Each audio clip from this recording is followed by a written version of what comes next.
बार बयान हुए कि जुमा का दिन ये आम दिनों की तरह दिन नहीं है। जुमा के दिन की एक नेकी 70 नेकियों के बराबर है।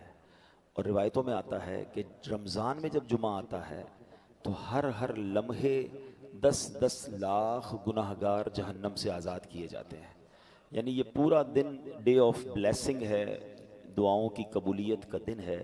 तो इस दिन आपने ख़ास दुआएं करनी है, ख़ास नेक अमाल करने हैं। और जुम्मे का एक ख़ास अमल ये भी है कि बंदा कसरत से दुरूद पाक पढ़े। कि हदीस पाक में आता है कि जो कोई शख्स जुमा के दिन 200 बार दुरूद पाक पढ़े उसके 200 बरस के गुनाह मुआफ़ कर दिए जाते हैं। नॉर्मली दुनिया में हम चाहते हैं कि लोग हमारी नेक लोग अल्लाह वाले हमारे लिए दुआ कर दें। अच्छी बात है, जब भी किसी बुज़ुर्ग से मुलाकात हो हमें दुआ करवानी चाहिए। मगर आज मैं एक ऐसा आपको कमाल का वजीफ़ा बताऊंगा या एक ऐसी कमाल की हदीस आप सुनेंगे कि जिसमें एक अजीम व शान फरिश्ता जो है वो क़यामत तक आपके लिए दुरूद पाक, क़यामत तक आपके लिए दुआ करेगा, क़यामत तक आपके लिए इस्तग़फ़ार करेगा। वो कैसे? अब हदीस सुनिए। अल्लाह के हबीब अलैहिस्सलाम फरमाते हैं, इन्ना लिल्लाहि मलकन लहू जनाहानी अहदुहुमा बिल मशरिकी वल आखिरु बिल मगरिबी। आका फरमाते हैं अल्लाह पाक का एक फरिश्ता है, उसका एक बाजू ईस्ट में है यानी मशरिक में है और दूसरा बाजू मगरिब में है, वेस्ट में है। फिर फरमाया फ़इज़ा सल्लल अब्दु अलैया हुब्बन, जब कोई शख्स मुझ पर मोहब्बत से दुरूद भेजता है, इन गमसा फिल माइ सुम्मा यंतक़िदु फ़यख़्लुक़ुल्लाहु मिन कुल्लि क़तरतिन मिन्हु मलकन। आका फरमाते वो इतना बड़ा परिंदा जो है ना, जब कोई बंदा मुझ पर मोहब्बत से दुरूद पढ़ता है, मेरा कोई उम्मती, वो फरिश्ता रहमत के पानी में गोता लगाता है और अपने पर झाड़ता है। अल्लाह पाक उसके परों से टपकने वाले हर हर कतरे से एक फरिश्ता पैदा फरमाता है। कितने कतरे टपकेंगे? कभी आपने गौर किया? कोई चिड़िया पानी में गिर जाए फिर अपने परों को फड़फड़ाए तो कितने सारे कतरे गिरते हैं। इतना बड़ा फरिश्ता, और जब वो पर अपने हिलाता होगा तो कितने कतरे गिरते होंगे, और फिर उससे कितने फरिश्ते पैदा होते हैं। अच्छा, जब फरिश्ते पैदा हुए उनकी ड्यूटी क्या है? नबी पाक फरमाते हैं यस्तग़फिरू लिज़ालिकल मुसल्ली अलैया इला यौमिल क़ियामा। आका फरमाते उसकी ड्यूटी क्या होती है? पैदा होने वाले हर फरिश्ते की, वो फरिश्ते क़यामत तक उस दुरूद पढ़ने वाले के लिए इस्तिग़फ़ार यानी दुआए मग़फ़िरत करते हैं। हाय हाय, एक दुरूद पाक, उसकी बरकत से कितने फरिश्तों को अल्लाह पैदा फरमाते हैं, और सारे फरिश्ते दुरूद पढ़ने वाले के लिए दुआए मग़फ़िरत करते हैं। तो काश रमज़ान में ऐसी दुरूद पाक पढ़ने की आदत बन जाए कि फिर हम पूरा साल ही दुरूद पढ़ने वाले बन जाएं। मोहब्बत के साथ बाआवाज़ बुलंद दुरूद पाक पढ़ लें। सल्लू अलल हबीब सल्लल्लाहु तआला अला मुहम्मद सल्लल्लाहु अलैहि वसल्लम। शायर लिखते हैं, दिल में हो मेरे जाए मोहम्मद, दिल में हो मेरे जाए मोहम्मद, सर में रहे सौदाए मोहम्मद।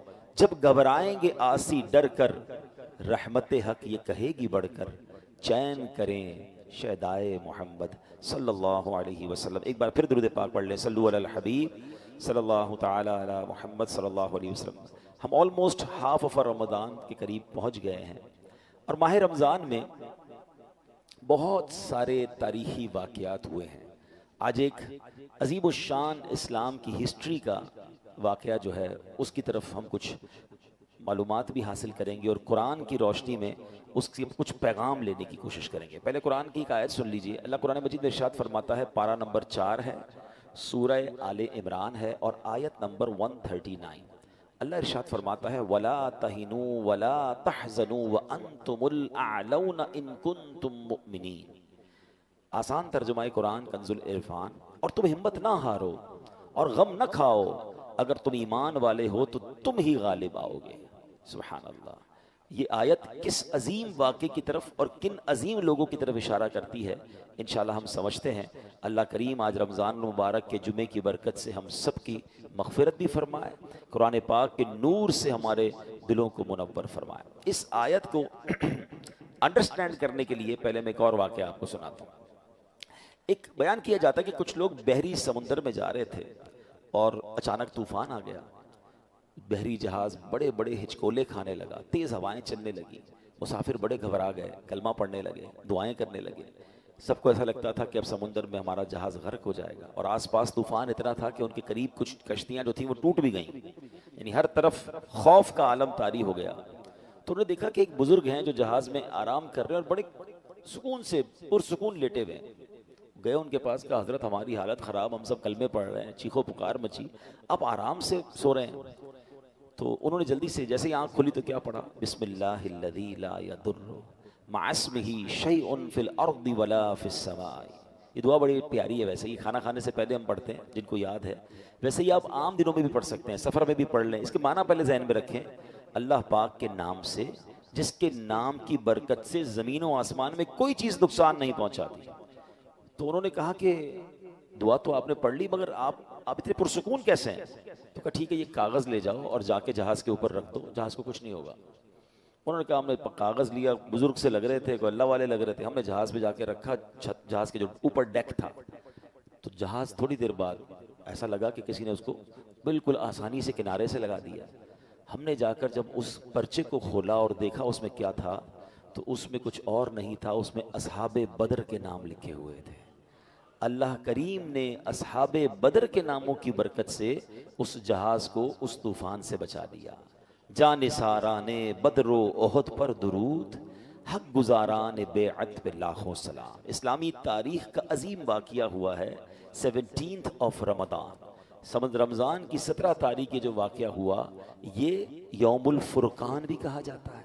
फुरकान कहते हैं फ़र्क कर देना। उस दिन डिसाइड हो गया था कुफ्र और इस्लाम के दरमियान, ये ऐसा डिसाइडिंग मोमेंट था कि जिससे इस्लाम को वो उरूज मिला। क्योंकि प्लानिंग क्या थी कुफ्फार की, आप समझिए, ये मार्का है ना, इसकी बहुत अहमियत, सिग्निफिकेंसी क्यों इतनी ज़्यादा है कि उस वक्त पूरी दुनिया में सिर्फ 313 मुसलमान थे।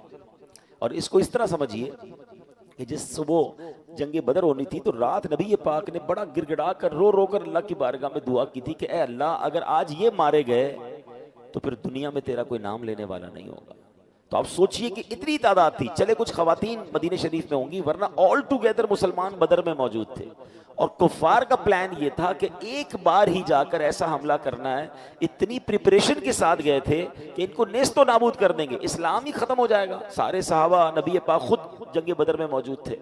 तो उस दिन जो मुसलमानों को गैबी मदद मिली और उरूज मिला, और उस दिन जो फतह मिली, उसने रहती दुनिया के कुफ्फार पर, रहती दुनिया के दुश्मनान इस्लाम को ये मैसेज दिया कि जब इस्लाम को मिटाने की कोशिश की जाएगी तो जो इनका रब है वो गैब से मदद फरमाता है। और इस मार्के में जो इसकी अहमियत और बढ़ी कि इसमें फरिश्तों के जरिए मुसलमानों की मदद की गई। अब इस लड़ाई के बारे में याद रहे कि बुखारी शरीफ की हदीस है, ये जो सहाबा थे ना, मैंने भी आपको तो वाकया सुनाया कि असहाबे बदर के नामों से इतना बड़ा बरकत क्यों मिली। तो बुखारी और मुस्लिम की रिवायत में है कि एक बार जिब्रील अमीन नबी पाक अलैहिस्सलाम की बारगाह में आए और अर्ज करते हैं, या रसूल अल्लाह, आप असहाबे बदर को कैसा समझते हैं? तो फरमाया, मिन अफदलिल मुस्लिमीन, यानी गज़वाए बदर में शरीक होने वाले सहाबा सब मुसलमानों में अफजल हैं। तो अर्ज किया, या रसूल अल्लाह, जिब्रील अमीन अर्ज करते हैं, या रसूल अल्लाह सल्लल्लाहु अलैहि वसल्लम, वो फरिश्ते जो ग़ज़वा बदर में हाजिर हुए थे, हम फरिश्तों के दरमियान भी उनका यही मकाम है। यानी अल्लाह ने, जिस तरह हम कहते हैं ना कि असहाबे बदर का मर्तबा तमाम सहाबा में टॉप ऑफ द लिस्ट है, तो जो फरिश्ते नबी पाक और उनके साथियों की मदद के लिए आसमान से नाजिल हुए, अल्लाह के तमाम फरिश्तों में उन फरिश्तों को भी फजीलत अता फरमा दी गई है। अब यहाँ इश्क वाली बात सुन लो कि जिन लोगों ने अल्लाह के दीन की मदद की, नबी पाक अलैहिस्सलाम की बदर के मैदान में यूं समझिए कि साथ दिया, अल्लाह ने सारी दुनिया से उन्हें मुमताज कर दिया। और जो फरिश्ते खिदमत के लिए रसूलुल्लाह की बारगाह में हाजिर हुए, अल्लाह ने उन फरिश्तों को भी मकाम अफजल व आला अता फरमा दिया।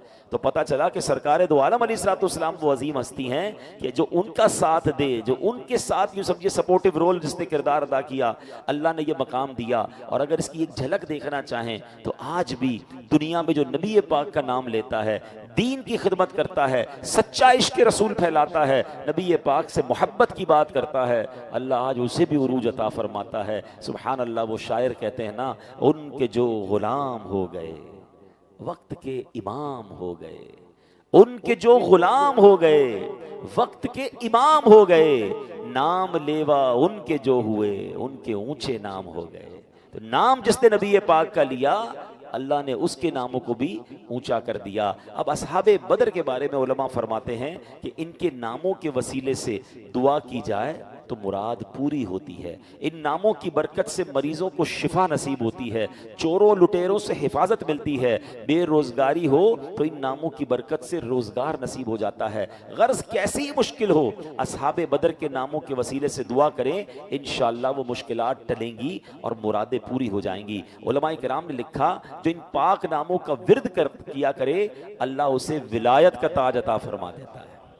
तो माशाअल्लाह इन दिनों में ये ख़ास दिन है, असहाबे बदर के दिन है ना, 17 रमज़ान। तो इन दिनों में सोशल मीडिया पे आपको इंटरनेट पे सर्च करेंगे तो नाम मिल जाएंगे, आधा घंटा लगता है। तो इन अल्लाह वालों के नाम लेकर अल्लाह की बारगाह में उनका वसीला पेश करें, या अल्लाह इन खुश नसीबों पर तूने रहमत फरमाई, फरिश्तों के ज़रिए मदद फरमाई, या अल्लाह इनके सदके हमारी भी दुआ कबूल फरमाएं। ये बड़े मकबूल थे। अच्छा, अब इस पूरी गज़वे की एक झलक में आपको, यूँ तो बड़ा तवील वाक़या है, इंशाल्लाह हम किसी मौके पर इसको डिटेल में बयान करेंगे, लेकिन चूँकि यंगस्टर्स भी मौजूद हैं, ये बयान लाइव भी जा रहा है, तो एक छोटा सा मैं समराइज़ कर देता हूँ।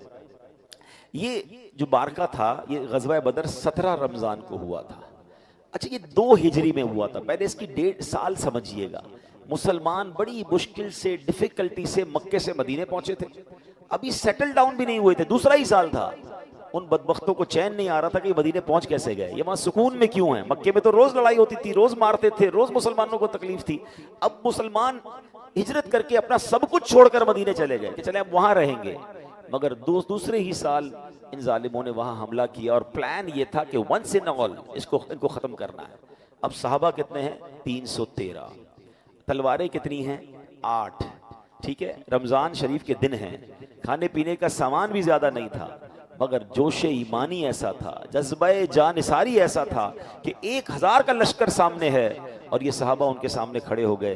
रिवायत में आता है कि नबी पाक अलैहिस्सलाम ने सहाबा से क्वेश्चन किया कि हम मैदान बदर में जाएं या रुक जाएं। एक सजेशन था, एक मशवरा था। सहाबा का जो रिप्लाई था ना, जरा सुनिएगा। मुसलमानों के पहले खलीफा हज़रत अबू बकर सिद्दीक और दूसरे खलीफा हज़रत उमर फारूक और दीगर सहाबाए किराम ने अर्ज़ किया, या रसूल अल्लाह, आपके लिए मक्का छोड़ा है, आपके लिए सब कुछ कुर्बान किया है, अब जाने भी आपके नाम पर कुर्बान करेंगे। अब हमसे ना पूछे जाना है कि नहीं जाना, we are ready for everything whatever you want, आप जो फरमाएंगे हम उसके लिए राजी हैं। अब नबी पाक ने अंसार की तरफ रुख किया। जरा समझिएगा, ये भी पता होना चाहिए महाजरीन कौन थे, अंसार कौन थे। महाजरीन वो थे जो मक्के से हिजरत करके मदीने आए थे, और जो मदीने में पहले ही सेटल्ड थे ना, वो अंसार थे, और उन्होंने हेल्प की थी महाजरीन की। तो अब अंसार से पूछा, क्योंकि वो तो घर बार में रहते थे, उनकी तो फैमिलियां भी वहां पर थी, जायदादें भी थी, तो उनसे पूछा। तो हजरत साद बिन उबादा अंसार की तरफ से खड़े हुए रदी अल्लाह तआला अन्हु, अर्ज करते हैं, या रसूलल्लाह, शायद अब हमसे राय लेना चाहते हैं, हमसे ये पूछना चाहते हैं कि हमारी राय क्या है। ए अल्लाह पाक के आखिरी नबी सल्लल्लाहु अलैहि वसल्लम, मैदान बदर तो ये रहा, आप अगर फरमाएं हम तो समुद्र में उतरने के लिए भी तैयार हैं। आप लिटरली उन सहाबा का जज्बा देखिए, फरमाते हैं आप बदर के बारे में हमसे सवाल कर रहे हैं, हम समुद्र में उतर जाएंगे, आप हुक्म फरमाएं। दूसरे सहाबी ने अर्ज किया, या रसूल अल्लाह, हम बनी इसराइल जैसे नहीं हैं जिन्होंने हजरत मूसा से कहा था, और जो बनी इसराइल ने हजरत मूसा से कहा था ना, वो कुरान में मौजूद है। कुरान की आयत सुनिए, फज़हब अंत व रब्बुका फ़क़ातिला इन्ना हाहुना क़ाइदून। उन्होंने हजरत मूसा के साथ बेवफाई करके क्या कहा था, तो आप और आपका रब दोनों जाओ और लड़ो, हम तो यहीं बैठे हैं। बनी इसराइल ने धोखा दिया था ना हजरत मूसा को। साहबी कहते हैं, हुजूर हम बनी इसराइल नहीं हैं, हम जिधर कहेंगे आपके साथ जाएंगे, सब कुछ कुर्बान कर देंगे। या रसूलुल्लाह, अपनी जानें आप पर निसार करेंगे। सुभान अल्लाह, ये कैसा शानदार जज्बा था साहबे बदर का। शायर ने इसका नक्शा बड़े प्यारे अंदाज में खींचा है। वो कहते हैं, थे उनके पास 2 घोड़े, 6 जिरहें, 8 शमशीरें, पलटने आए थे ये लोग दुनिया भर की तकदीरें। सामान इतना सा था और प्लान क्या था कि दुनिया की तकदीर बदलनी है। न तेगो तीर पर तकिया, न खंजर पर, न भाले पर, भरोसा था तो एक सादी सी प्यारी चादर वाले पर। मेरे प्यारे इस्लामी भाइयों, अब क्या हुआ, जब ये जाने हथेली पर लगकर अल्लाह की राह में पहुंचे ना, तो अल्लाह कुरान में फरमाता है, वलक़द नसरकुमुल्लाहु बिबद्रिन व अंतुम अज़िल्ला, और बेशक अल्लाह ने बदर में तुम्हारी मदद की जब तुम बिल्कुल बेसरो सामा थे। अल्लाह पाक ने ग़ज़वा बदर में मुसलमानों की मदद के लिए पहली जो मदद भेजी, 5000 फरिश्ते भेजे। 5000 फरिश्ते आसमान से नाजिल हुए। और सुभान अल्लाह, अब यहाँ पर बड़ी बारीक सी बात है, बहुत सारी कंफ्यूजन दूर हो जाए, कुरान के जरिए जरा सुनिएगा। जब बदर में मदद के लिए कौन आए थे, जरा मिलकर जवाब देंगे, फरिश्ते आए थे।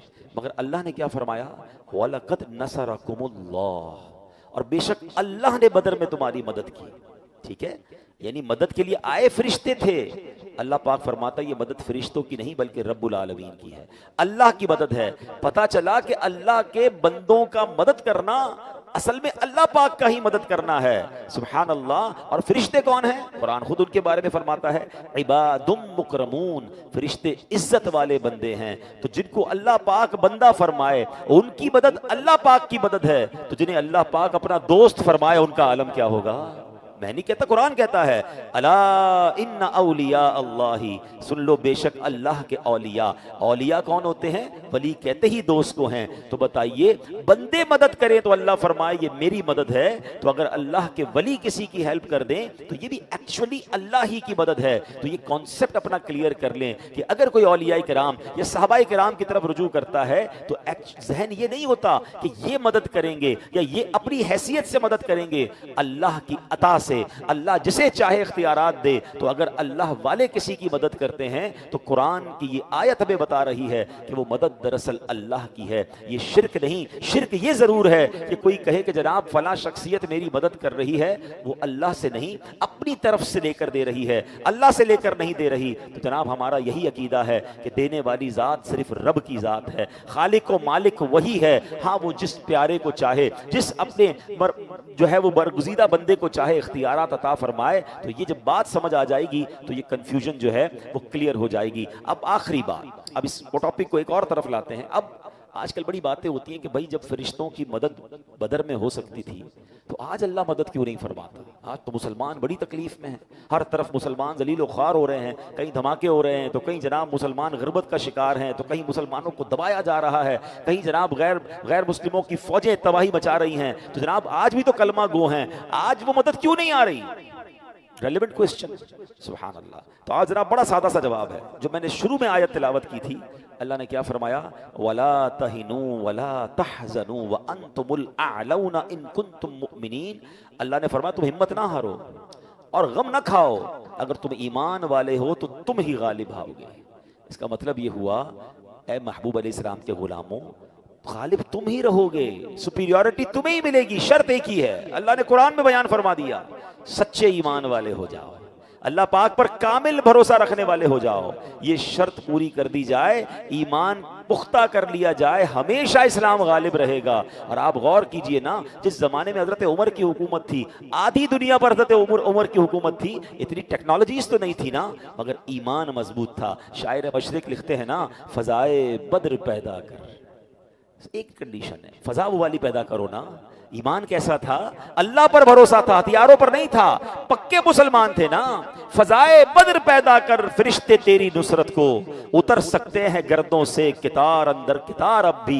यानी आज भी फरिश्ते मदद को आ सकते हैं अगर वो बदर वाली फजा पैदा कर ली जाए, वो ईमान का लेवल कर दिया जाए। एक और जगह शायर मशरिक ने समझाया ना, हजरत इब्राहिम का जो वाकया है, अरे वो आग बाग कैसे बन गई, आज तो आग जला देती है। तो वो लिखते हैं ना, अगर आज भी हो इब्राहिम सा ईमान पैदा, there is only one condition, ईमान का लेवल वो चाहिए। अगर आज भी हो इब्राहिम सा ईमान पैदा, आग कर सकती है अंदाजे गुलिस्तां पैदा। आज भी आग बाग बनेगी, आज भी फरिश्ते मदद को आएंगे। लेवल ऑफ ईमान वो रिक्वायर्ड है। ईमान का लेवल तो हमारा ये हो गया है कि जनाब आज तो बंदा कहता है झूठ नहीं बोलेंगे ना तो कारोबार नहीं चलेगा।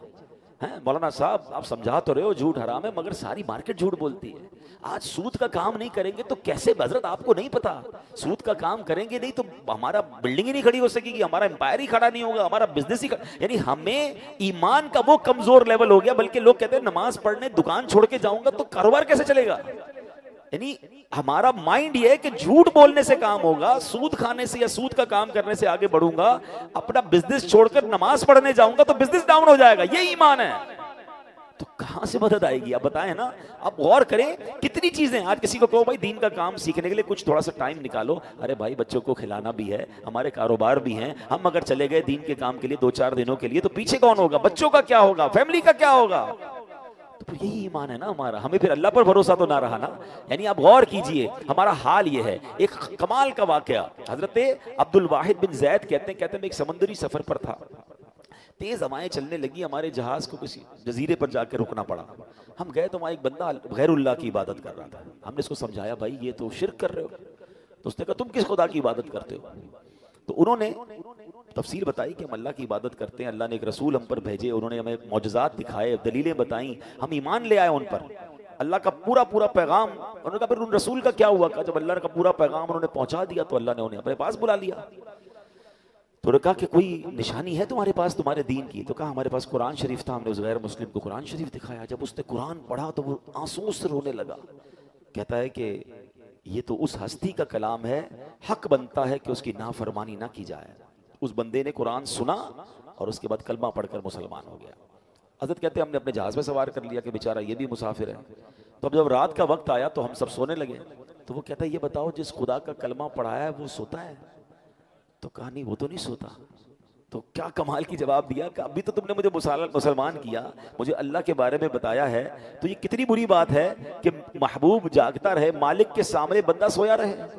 मालिक जाग रहा है तो गुलाम कैसे सो सकते? वेद भी है कि हम सारे सो गए, वो सारी रात इबादत करता रहा, सारी रात दुआएं करता रहा। जब एक किनारा आया तो हमने उसको कुछ पैसे दिए कि पैसे ले लो, आप अपनी ज़िंदगी कैसे गुजारोगे?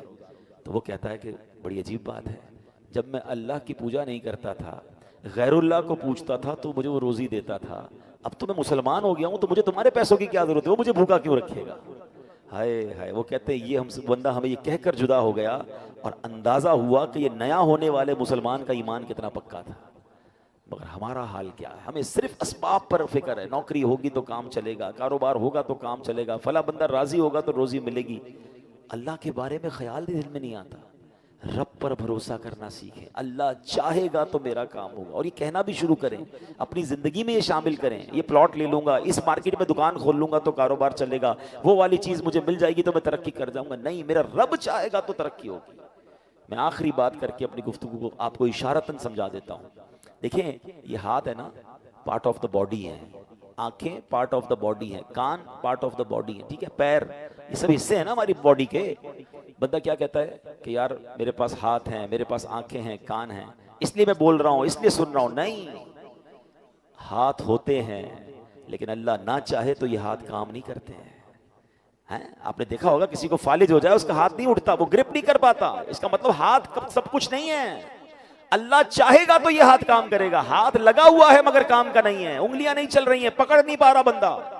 आपने नाबीना लोगों को देखा होगा, उनकी आंखें लगी हुई होती हैं, वो आंखें निकली भी नहीं होती, बल्कि इतनी क्लियर आईज होती है कि कभी कभी तुम्हें लगता है कि मुझे देख रहा है, मगर जब हाथ फिराते हैं तो पता चलता है नहीं यार आंखें तो लगी हैं मगर नजर नहीं आ रहा। It means part of the body is nothing. इसमें नूर जब आएगा जब मेरे रब ने चाहना है। जबान लगी हुई होती है, जो लोग बोल नहीं सकते, गूंगे होते हैं ना, उनकी जबान एग्जिस्ट करती है मगर जबान होते हुए वो बोल नहीं पाते। कान लगे हुए होते हैं मगर वो सुन नहीं पाते। पैर होते हैं लोगों के मगर चल नहीं पाते। ये बिल्कुल शानदार एग्जाम्पल है कि हम मोहताज हैं। हम कुछ भी कर लें, दुनिया भर का सामान जमा कर लें, अगर उस सामान से नफा नहीं उठा सकता, रब ने नहीं चाहा तो मैं नफा नहीं उठा सकूंगा। खाना सामने पड़ा होता है, लोग उठा के खा नहीं सकते। तो खुदा के वास्ते असबाब से निकलो। असहाबे बदर का ये वाकया पुकार पुकार कर कह रहा है कि सामान थोड़ा हो जनाब, चीजें थोड़ी हो, असबाब थोड़े हो, मगर रब राजी हो ना तो बंदा जो है वो फिर तूफान से टकरा जाए, अल्लाह उसमें भी कामयाबी अता फरमाता है, फरिश्ते भेज देता है।